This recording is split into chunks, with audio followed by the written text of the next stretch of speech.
Bonsoir à tous, ravi de vous retrouver pour ce 10e épisode, Le pouvoir de l'espérance. Nous arrivons doucement vers la fin de cette série et l'épisode du jour nous donnera les clés pour se préparer à être au sommet de notre forme. Avant de retrouver Pasteur Alfonso, Ryan Labiche et son cœur de louange nous interprètent ce soir un titre qui célèbre les bienfaits d'être dans le jour du Seigneur. Sabbat, c'est le titre que nous vous proposons de découvrir. Bonne écoute.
Le sabbat nous rappelle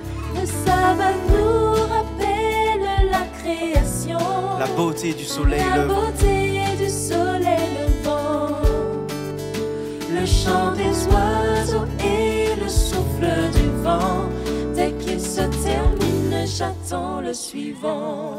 C'est un bonheur pour nous, c'est un bonheur pour nous de savourer ce jour.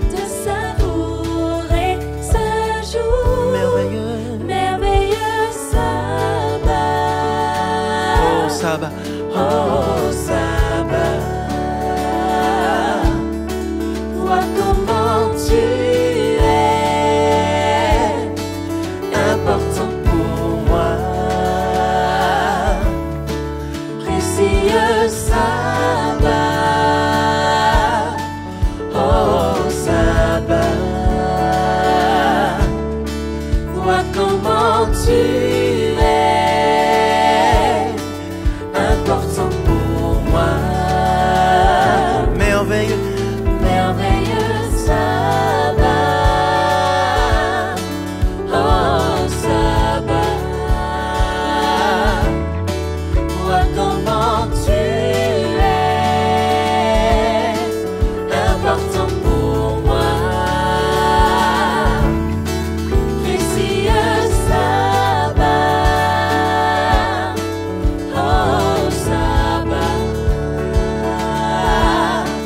vois comment tu es important pour moi. important pour moi. 1, 2, 3. Sache que ce chant est pour nous une célébration, une manière de montrer l'importance que nous accordons à ce jour, le 7e jour, parce que le sabbat nous apporte repos, paix, fraternité et communion avec Jésus. Nous voulons chanter merci Jésus. Merci Jésus pour ça. Je te remercie d'avoir créé le sabbat. Oui, merci Jésus. Merci Jésus pour ça. Je te remercie d'avoir créé le sabbat. Oh, merci Jésus. Merci Jésus pour ça. Je te remercie d'avoir créé le sabbat. Merci Jésus pour ça. Je te remercie d'avoir créé le sabbat. Est-ce qu'on peut le chanter plus haut? Merci Merci Jésus pour ça. Je te remercie d'avoir créé le sabbat. Oh, merci Jésus. Merci Jésus pour ça. Je te remercie d'avoir créé le sabbat. Merci Jésus pour ça. Je te remercie d'avoir créé le sabbat. Parce que ce jour est pour nous une réelle bénédiction. Merci Jésus pour ça. Je te remercie d'avoir créé le sabbat.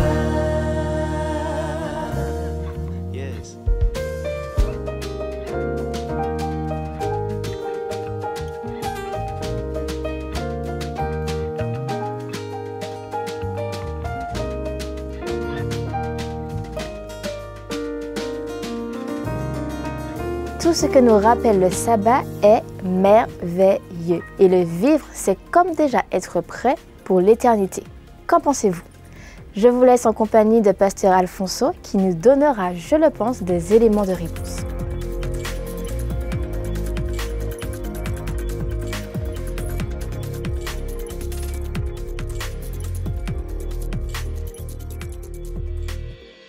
Pour effectuer la mission Proxima, qui a eu lieu de novembre 2016 à juin 2017, le spationaute français a été choisi en mai 2009.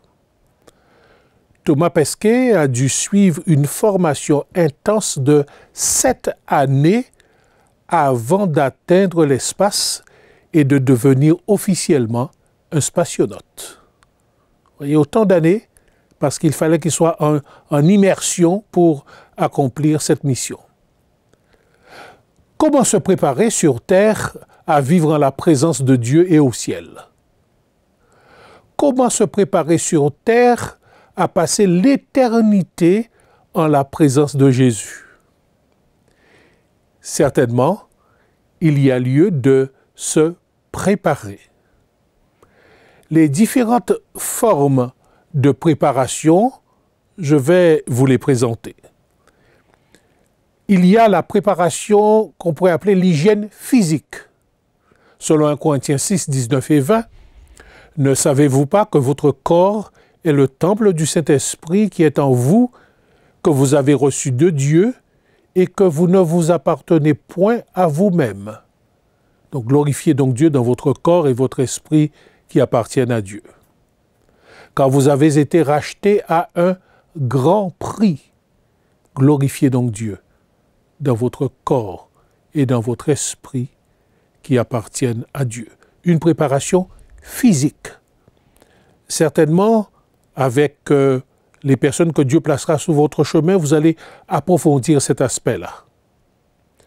Dans 1 Corinthiens 10, 31, Paul nous rappelle, ou plutôt nous adresse cette exhortation. Soit donc que vous mangiez, soit donc que vous buviez, soit donc que vous fassiez quelque autre chose, faites tout pour la gloire de Dieu. Il y a aussi, mesdames et messieurs, à part l'hygiène physique, l'hygiène mentale. Voilà ce que Paul nous dit dans Philippiens 4, versets 8 et 9. « Au reste, frères, que tout ce qui est vrai, tout ce qui est honorable, tout ce qui est juste, tout ce qui est pur, tout ce qui est aimable, tout ce qui mérite l'approbation, ce qui est vertueux et digne de louange, soit l'objet de vos pensées. Et ce que vous avez appris, reçu et entendu de moi, et ce que vous avez vu en moi, pratiquez-le, et le Dieu de paix sera avec vous. » Ici, c'est l'hygiène mentale. Apprendre à cultiver des pensées qui sont des pensées saines. Et Paul nous donne une liste ici. Il y a aussi l'hygiène émotionnelle. Si donc vous êtes ressuscité avec Christ, cherchez les choses d'en haut, où Christ est assis à la droite de Dieu. Nous sommes dans Colossiens 3. Au verset 2, « Affectionnez-vous aux choses d'en haut, et non à celles qui sont sur la terre. Car vous êtes morts, et votre vie est cachée avec Christ en Dieu. » Sur le plan émotionnel, sur le plan, je dirais, affectif, je m'exerce à lever les yeux au ciel. Et Paul va conclure au verset 4 en disant « Quand Christ, votre vie, paraîtra, alors vous paraîtrez aussi avec lui dans la gloire. » Ça, c'est l'hygiène émotionnelle. Je me remplis des valeurs, des choses qui sont au ciel. L'hygiène relationnelle, c'est le temps de qualité que nous allons passer avec nos semblables, mais aussi avec le Christ. Dans Exode 20, à partir du verset 8, il est dit « Souviens-toi du jour du repos pour le sanctifier. Tu travailleras 6 jours et tu feras tout ton ouvrage. Mais le 7e jour est le jour du repos de l'Éternel ton Dieu. Tu ne feras aucun ouvrage, ni toi, ni ton fils, ni ta fille, ni ton serviteur, ni ta servante, ni ton bétail, ni l'étranger qui est dans tes portes. Car en 6 jours, l'Éternel a fait les cieux, la terre et la mer, et tout ce qui y est contenu, et il s'est reposé le 7e jour. C'est pourquoi l'Éternel a béni le jour du repos et l'a sanctifié. Dans Genèse chapitre 1, verset 31, au chapitre 2, verset 3, il est dit « Dieu vit, au niveau de sa création, Dieu vit tout ce qu'il avait fait, et voici cela était très bon. Ainsi il y eut un soir, il y eut un matin, ce fut le 6e jour. Ainsi furent achevés les cieux et la terre et toute leur armée. Dieu acheva au 7e jour son œuvre qu'il avait faite, et il se reposa au 7e jour de toute son œuvre qu'il avait faite.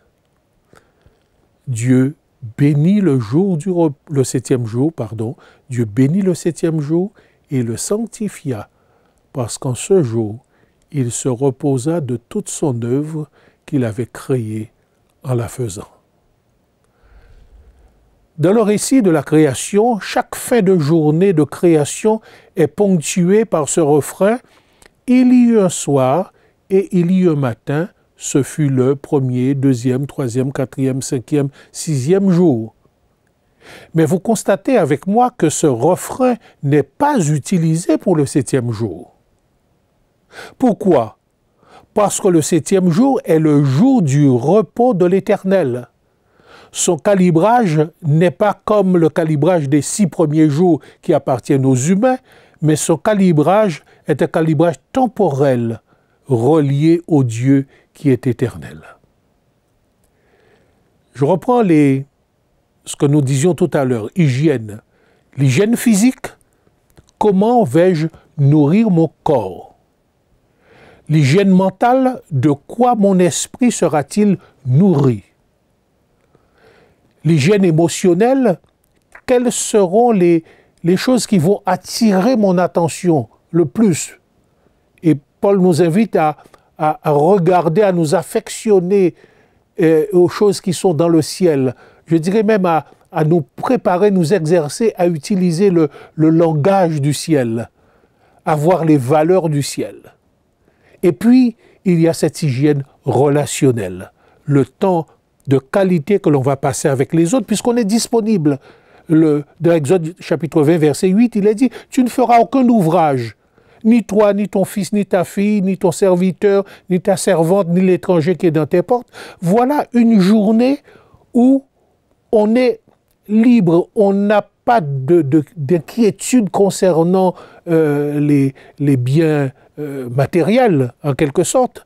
On est libre, on est disponible pour pouvoir rencontrer l'autre et ensemble rencontrer Dieu, rencontrer Jésus. Ça, c'est l'hygiène relationnelle, le temps de qualité. Dans Exode, il est dit pourquoi nous sommes invités à vivre cette journée sabbatique. Parce que l'Éternel, lui, en a fait de même. Pendant 6 jours, il a œuvré, le 7e, il s'est reposé. Et je vous ai amené à voir ce qui s'est passé dans le livre de la Genèse. Pendant 6 jours, Dieu a créé. Chaque fois, il a évalué ce qu'il avait fait, c'était bon. Le 6e jour, c'était très bon. Et chaque journée est ponctuée par « il y eut un soir, il y eut un matin », ce fut le 1er, le 2e, le 3e, jusqu'à arriver au 6e jour. Cependant, quand le 7e jour arrive et se termine, que dis-je? Quand le 7e jour arrive, je n'ai pas ce refrain qui va finir, qui va clôturer la journée. Pourquoi? Alors, rappelez-vous, cet astronaute qui a passé du temps cette année à se préparer pour aller dans l'espace. De même, le Christ nous invite à nous préparer pour vivre l'éternité. Et chaque 7e jour, nous sommes dans un temps de qualité, un temps qui ressemble au temps de l'éternité. Pourquoi? Parce que dans la manière dont le texte est présenté, le texte nous invite à entrer dans le temps de Dieu.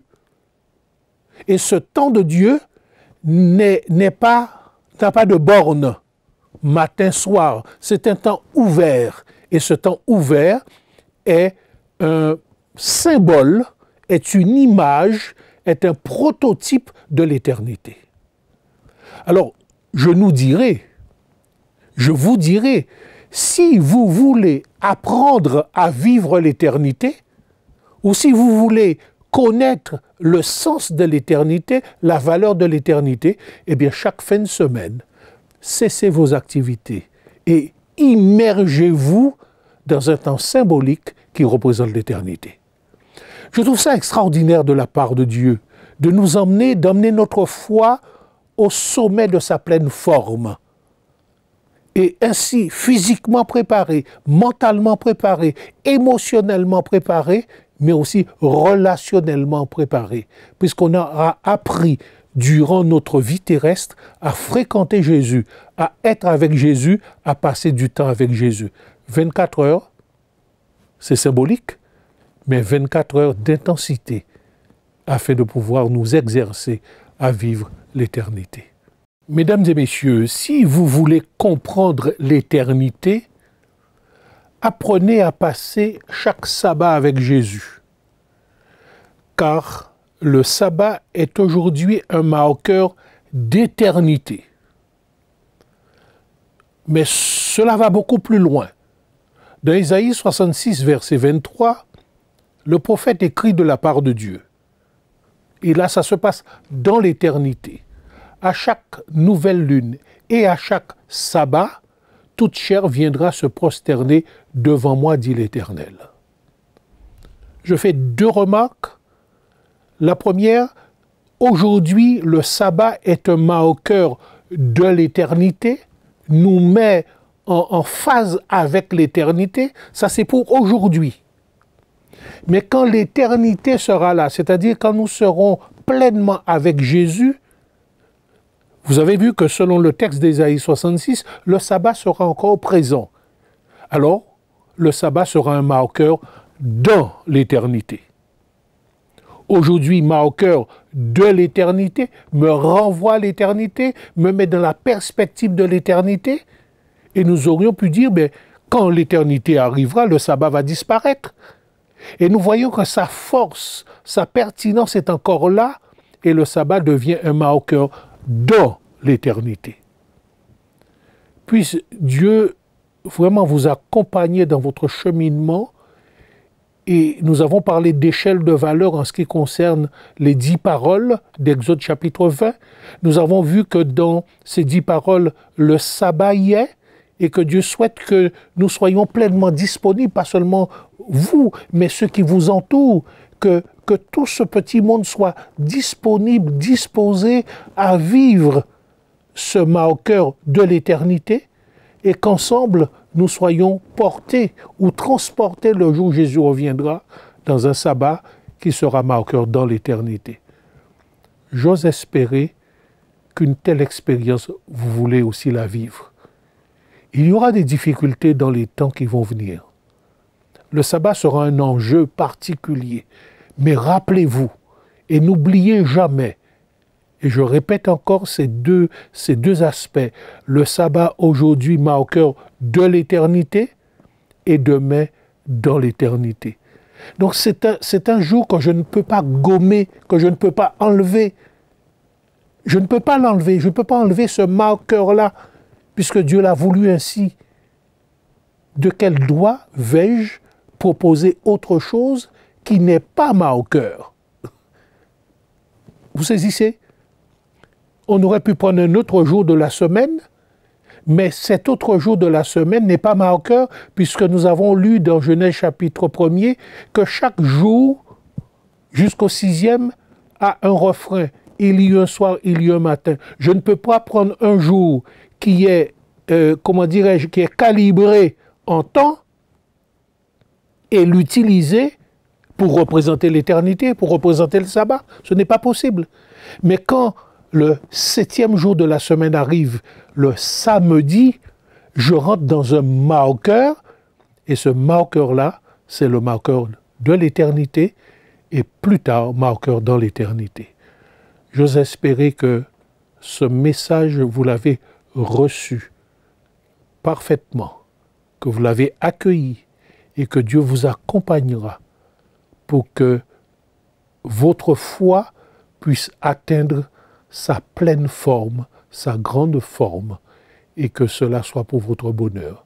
J'aimerais prier avec vous.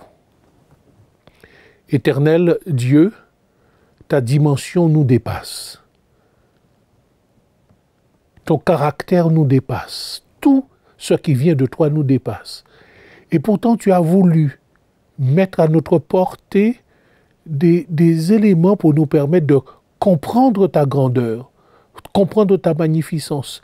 Même tu as voulu nous faire entrer, nous immerger dans l'éternité. Quelque chose qui nous dépasse, mais tu nous as donné un repère qui est le sabbat. Alors puissions-nous accueillir ce bienfait que tu nous offres et que nous apprenions à nous immerger chaque fin de semaine, chaque sabbat, chaque samedi, nous immerger dans ce parfum de l'éternité, dans ce contexte d'éternité. Ce ne sera pas évident pour les uns et les autres, certes, mais celui qui aura fait le choix de t'obéir, tu l'accompagneras afin qu'il puisse être disponible chaque sabbat pour pouvoir te rencontrer et rencontrer les frères en la foi. Et ensemble, foi partagée, ensemble, notre foi arrivera à un sommet de sa pleine forme. Garde les uns et les autres et conduis-nous dans ce chemin d'éternité. Nous te prions ainsi dans le nom de Jésus qui veut passer l'éternité avec nous et qu'il en soit ainsi. Amen. Amen. C'est la fin de cet épisode. Merci à tous de l'avoir suivi. Souvenez-vous, Dieu a tout prévu. On se retrouve demain pour de nouvelles inspirations dans le pouvoir de l'espérance.